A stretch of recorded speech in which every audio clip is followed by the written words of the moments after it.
E aí, doutora, nessa questão, né, as atitudes, elas de fato podem transformar aí um relacionamento? Sim, sim. E reavivar, né, esse relacionamento? Sim, porque esse, inclusive, é um dos nossos objetivos na terapia de casal, né? Então, muitas vezes, o casal chega falando de padrões de comportamento, Tati, padrões de valores, né? O que eu estou querendo dizer com isso? Ah, eu não consigo, usando o exemplo que eu dei no último bloco, eu não consigo vê-la saindo de vestido de saia curta, porque ele tem algum padrão relacionado a isso na história dele, algum incômodo, e ele transfere isso para a relação de casal. Afinal de contas, quando a gente vai para uma relação de casal, a gente leva a nossa história, cada um leva a sua história. Sua né? bagagem, né? Sua bagagem, seus valores, suas crenças, seus medos, inseguranças. Então, a gente vai para um casamento, a gente não tem só a parte cor-de-rosa, né, daquela coisa romântica. Aí a gente vai encontrar dados de realidade, coisas que realmente às vezes não são agradáveis da gente ter que conviver e ter que aceitar. Então, atitudes são importantes. Por exemplo, nesse caso da roupa da mulher, né, esse homem pode aprender a olhar para isso não como um símbolo de insegurança, de traição, desconfiança, mas como o direito genuíno dessa mulher ser quem ela é.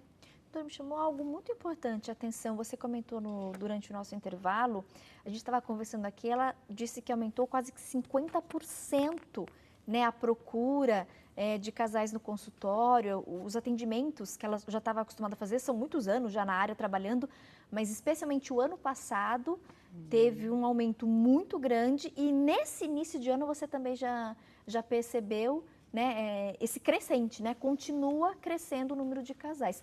Que bom que eles estão procurando ajuda e auxílio, mas que ruim no sentido de, como é comum hoje, né? Essa questão, né, dos problemas de relacionamento, os casais já não conseguem mais viver bem, conversar.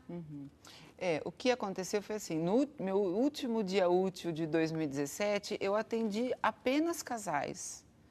No primeiro dia útil de 2018, eu atendi só casais e isso me chamou a atenção.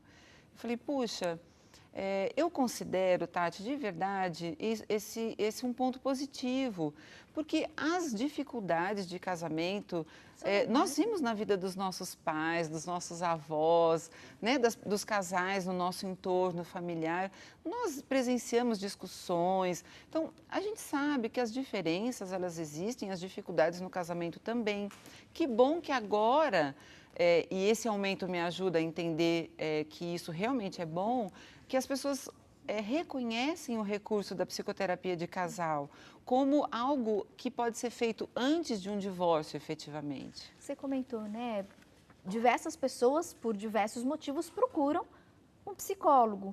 E aí, esse fato, né, ele é muito curioso e muito expressivo. No último dia de atendimento de 2017, no primeiro dia de atendimento de 2018, todos os clientes, né, da Rosângela, eles eram casais procurando a terapia de casal.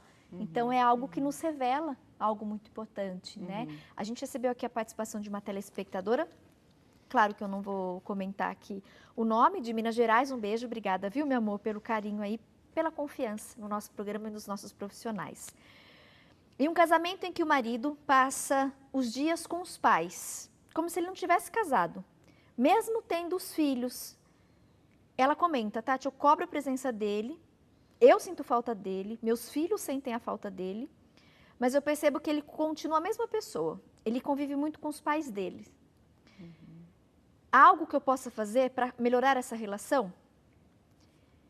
Eu vou até aproveitar e acrescentar algo aqui, doutora. Às vezes eu percebo essa dificuldade desse corte do cordão umbilical, né? Sim. Um tempo atrás a gente recebeu uma outra colega e nos bastidores a gente estava conversando um pouquinho sobre isso. Às vezes existem casais, né, optam por essa escolha de viver a dois, mas eles não conseguem cortar o cordão, esse vínculo com os pais. Não é que vai deixar de amar, não é nada disso, mas ainda fica muito dependente. E a esposa, ou às vezes o marido, acaba sentindo muito isso, né? Porque percebe essa pessoa muito ligada ainda Sim. com a sua vida antes desse casamento, né? Antes desse compromisso. Perfeito. É complicado, né? Tudo não é fácil. Complicado. Lembra que eu disse agora há pouquinho? Vai uma história inteira para a relação, né? Então, muitas vezes há uma dificuldade dessa emancipação. Então, sair da casa dos pais, né? Se casar, assumir uma família, ser o provedor, que aqui eu acho importante a gente falar que não cabe, não se trata só de provimento financeiro. Provimento afetivo é uma convocação para as pessoas de uma ordem muito mais complexa. O que eu estou querendo dizer? Que cuidar afetivamente das nossas relações, sejam elas quais forem, é muito mais difícil para a gente, Tati. É uma tarefa muito mais hercúlea, né, do que bancar financeiramente. Não, a gente, quando fala de provimento, nós não estamos falando de dinheiro. Nós estamos falando de bancar essa parceria, essa empatia. Eu tenho vontade de sair de perto. Não, eu vou superar e eu vou lá, vou chamá-la para conversar e vou dizer para ela da minha dificuldade. Olha, está difícil, então já tentando ajudar, né, essa telespectadora. Até ela comentou aqui, eu vi o nome, não posso falar. Ela comentou, né? Ela descreveu aqui para a nossa equipe de call center que ela já cobrou, ela já conversou, mas que não resolveu. Ele continua convivendo muito ainda com os pais e ela se sente sozinha, inclusive com os filhos. Como é que ela pode trazer? Aqui, pelo que eu percebi, ela já tentou essa conversa e não resolveu. Como tentar em uma segunda conversa, como fazer até essa abordagem? Sim, né? O que acontece numa terapia de casal é assim, a gente vai buscar uma forma desse casal se encontrar novamente. Só que as escolhas são da ordem do pessoal, né, Tati? Então, ela já chamou, ela já convidou a essa reflexão, a essa conversa. E aí, ela tem que dar esse tempo do outro para o outro poder fazer o movimento dele. Talvez ele não consiga fazer isso agora, né? O que às vezes acontece, então, às vezes eu faço um acompanhamento terapêutico individual com uma mulher. E ela diz, Rosângeli, eu gostaria de iniciar uma terapia de casal, porque eu identifico situações que indicam, né? Dificuldades que indicam uma terapia de casal. Eu posso convidar o meu esposo? Pode convidar o esposo, mas você precisa aceitar até o fato dele dizer que ele não quer, que ele não está pronto. O que eu sugiro, Tati? Que ele busque, então, o processo terapêutico dele de forma individualizada. Se ele não pode vir para uma terapia de casal, que seria o caso dessa telespectadora, né, de poder, de repente, convidá-lo para fazer um acompanhamento, né, para que ele possa ter ajuda. É uma pessoa que precisa de ajuda para dar esse passo no desenvolvimento dele sair dessa dependência que muitas vezes é afetiva dos pais, para poder ele ser, então, o pai, o companheiro, né? Então, eu diria que vale a pena fazer o convite, vale a pena fazer um convite que, de preferência, seja carinhoso, afetivo, acolhedor, onde ela possa dizer, olha, eu estou com dificuldades, eu não estou sabendo lidar com essa situação, nós precisamos de ajuda. Se num primeiro momento ele não aceita a terapia de casal, que tal então você procurar a sua ajuda individualizada, a sua psicoterapia individual? Talvez num outro momento ele possa ir para um acompanhamento de casal. Perfeito. A gente recebeu mais uma participação, quero mandar um beijo aqui, ela mandou um recadinho, ela é de Posse, Goiás. Beijo, Solange. Olha só o que ela disse, Rosângela. Tati, sou fã do programa. Parabéns por tantos temas importantes. Sou casada, temos uma filha de 7 anos. Estamos esperando um bebê. Já estou no 5º mês. Quero deixar uma dica. Aqui em casa funciona muito. Antes de qualquer conversa, eu peço a Deus que me mostre as palavras certas. Assim não tem briga. Aqui nunca tivemos desentendimentos. Graças a Deus. Um beijo. Gostei, Solange. Pedi sempre, né, essa intercessão. E, Solange, você disse exatamente o que a doutora acabou de falar um pouquinho mais cedo. A maneira como a gente vai expor para o nosso parceiro aquela insatisfação, aquela angústia, aquela dúvida, aquele medo, aquele receio. Às vezes, não é generalizando, mas às vezes a gente chega de uma maneira muito agitada, a gente acaba descarregando um monte de coisa. E aí o que é importante, até pelo que eu entendi, me corrija se eu estiver errada, Rosângela, mas pelo que você comentou, é chegar com mais calma, então tentar se tranquilizar antes e abordar, né, isso que está me angustiando numa conversa o mais tranquila possível e tentar não se exceder. Porque o que acontece às vezes é que a gente já chega muito agitada, às vezes acaba aumentando o tom, o parceiro aumenta o tom e aí começa a discussão. E na briga ninguém vai chegar a conclusão nenhuma, né? Um vai querer subir mais o tom que o outro, um vai querer argumentar mais que o outro. Então, de repente, chegar mesmo o mais calma possível. Às vezes é difícil, mas que a gente tente se manter, né, em paz, tranquila e tente falar da maneira mais simples e objetiva. Algumas dicas que eu dou, né? Por favor. Se você tentar fazer, né, iniciar essa conversa e o outro se altera, então você diz, bom, no momento vejo que a gente não consegue conversar. Eu saio, então agora dou esse tempo, num outro momento a gente volta, porque, Tati, a chance dessa conversa, que já começa então, né, nos minutos iniciais, já começa com um desequilíbrio, a tendência é isso só piorar. A não ser que alguém consiga, um dos dois consiga, e é uma outra dica que eu dou, fale para o outro, olha, você está se excedendo. Não se trata de apontar no outro. Eu sempre dou uma dica para os casais, vamos fazer um acordo, né? A questão é comunicação, então quando o outro se excede, tudo bem para você se o teu parceiro te der um toque? Vamos criar uma forma de entendimento disso? Olha, você está gritando comigo. E quando necessário baixar a guarda, recuar e num outro momento tentar voltar à conversa. Acho que essa é uma grande dica, porque a tendência, Tati, é virem as brigas maiores. E às vezes a gente querer insistir, né? E eu falo até um pouquinho por mim mesma. Né? Às vezes você está ali, não só na relação com o outro, às vezes num debate ali, profissional, com um colega de algum assunto. Às vezes você quer muito insistir ali, né? Mas às vezes a sua insistência não vai chegar em lugar nenhum, porque você começa a se alterar, o outro começa a se alterar. Então, às vezes Por que eu dei a dica do esperar e falar no outro momento. Eu dei a dica do autoconhecimento, né? Porque quando você tem conhecimento das suas falhas, das suas faltas, né, daquelas coisas que você tem dificuldade. Eu tenho dificuldade quando ele começa a gritar comigo. Eu tenho dificuldade quando ele fica em silêncio, porque o silêncio é uma coisa que as mulheres referem como algo muito difícil de lidar, né? Então ok, então diga para ele. Eu tenho dificuldade de lidar com o seu silêncio. Eu tenho dificuldade de lidar com o seu afastamento. E ele precisa ter essa informação para ele também se esforçar e tentar não silenciar tanto, não se ausentar tanto. Telespectador agora do Rio de Janeiro. Tati, eu tive câncer de mama. Os seios são um ponto-chave da sensualidade da mulher. Não tenho problema com meu marido a respeito disso. Mas às vezes eu fico para baixo. Eu me sinto triste. Mexe com a minha autoestima. Às vezes eu vou para a praia e vejo ele olhando para outras pessoas. E aí eu fico pensando, será que é porque eu não tenho seio igual da outra mulher? Aqui ela comenta, ela não percebe ali um desgaste, um problema no relacionamento, mas ela tem essas inseguranças. Isso é normal? E qual seria o seu conselho para essa telespectadora?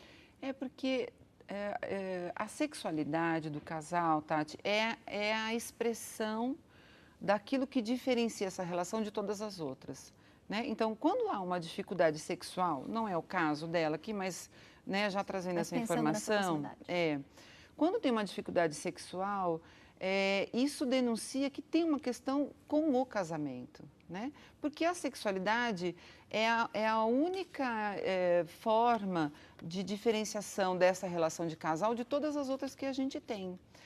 Nesse caso, ela está dizendo da insegurança dela porque ela sabe e entende da importância dessa questão da sensualidade, como ela coloca, E mexe para a muito com relação ela, né? do casal, a autoimagem dela, né? Então, primeiro tem uma questão dela com a autoimagem, que gera insegurança e isso chega no casamento. Olha como as coisas vão, né, contaminando, né, Tati? Uma dificuldade inicial vai contaminando outras questões da relação. Mais uma dúvida? Uma outra telespectadora de Minas. Tati, gostaria de um conselho. Ela comentou: estou na menopausa, mas o meu marido ele não consegue entender que eu não tenho mais aquela disposição. O que eu posso fazer para ele entender e compreender isso? É um outro momento também, né, sim. da mulher, que todas as mulheres vão passar por isso. E às vezes realmente o parceiro ele não consegue entender até essas nossas oscilações hormonais, né? Sim. Nós temos no ciclo vital, Tati, momentos críticos, momentos de crise, que podem trazer uma situação específica, de dificuldades específicas para o casal. O nascimento dos filhos, como a gente já falou, né? A doença de um dos cônjuges, então alguém que teve um câncer, alguém que entrou na menopausa, que é um quadro, né? A aposentadoria de um dos dois, né? Mudanças importantes no trabalho, então ele é transferido para um outro lugar, ou ela, ou um desemprego, né? Quantos casais agora nessa crise que a gente viveu aí recentemente na história, quantos casais enfrentaram crises, né, no casamento em função dessa questão socioeconômica. Então, no caso dela, a menopausa traz uma mudança em função das questões hormonais, traz uma mudança para o desejo, né, sexual, para a libido. Acho que diálogo sempre, né, Tati? Abre seu coração, né, diz para ele que a questão não é, porque não é mesmo. Quando você não tem desejo, isso não quer dizer que tem falta de amor. Às vezes é uma questão pontual. Ou porque esse homem, e aí já nem falando mais só do caso dela, ou porque esse homem também não está sabendo como envolver essa mulher, né? No caso dela, neste momento de crise, né? De uma época da vida da mulher que é tão sensível, assim como é a aposentadoria, né? Para a maioria dos homens, por exemplo. Que são pessoas ativas e de repente Ficam em muitos lidam casa. de uma maneira super tranquila, né? Até fazem a contagem regressiva, né? Ai, que delícia, não vejo a hora de me aposentar, descansar, curtir minha vida. Mas tem muitas pessoas que têm uma dificuldade, né? Ai, meu Deus, e agora? O que eu vou fazer? E isso acontece, né? Para a gente na psicologia, Tati, crise para a gente é toda mudança importante, que pode ser boa, que pode ser o casamento, que pode ser a mudança para uma casa que vocês acabaram de adquirir, que pode ser uma promoção. Toda mudança importante traz uma crise, pela simples mudança, sem juízo de valor, se é boa ou ruim. Então, imagina que uma aposentadoria, uma menopausa, a chegada de um filho, um luto, às vezes, então, um dos cônjuges perdeu alguém muito importante e entra, às vezes, numa depressão. Isso traz um impacto para a relação do casal, né? Então, são situações pontuais do ciclo vital onde a gente vê que a relação do casal fica mais vulnerável, mais suscetível. E aí, na sua opinião, para a gente finalizar, o mais importante é, de fato, então, manter esse diálogo. Manter o diálogo. Conversar, expor o que está Abre o seu sentindo, coração. qual é o problema, o que está te angustiando. Sim. O que normalmente os casais fazem é atacar o outro. Você não me faz, você não dá, você não provê. Muda a estratégia. Eu sinto falta disso, eu não estou confortável com aquilo. Então, estou sentindo a sua ausência, eu gosto de estar perto. Então, percebe que quanto antes a gente faz isso, maior a chance da gente cuidar. E pedir ajuda, Tati. Pedir ajuda. A gente está aqui, né, nesse trabalho, para oferecer esse apoio às famílias, né? Quero muito agradecer a sua presença Eu hoje, que agradeço. Rosângela, no nosso programa, contribuindo muito. Tenho certeza que a gente aí conseguiu atingir, né, o coração de muitas mulheres e homens que estavam ali com uma ansiedade, né, com angústia. Foi uma pauta, inclusive, veio um pedido, né, através das nossas redes sociais. Que bom poder compartilhar. Olha, a gente está divulgando, como de costume, todos os contatos da nossa psicóloga. Quem quiser falar mais com ela, tem o contato do Facebook, tem o telefone.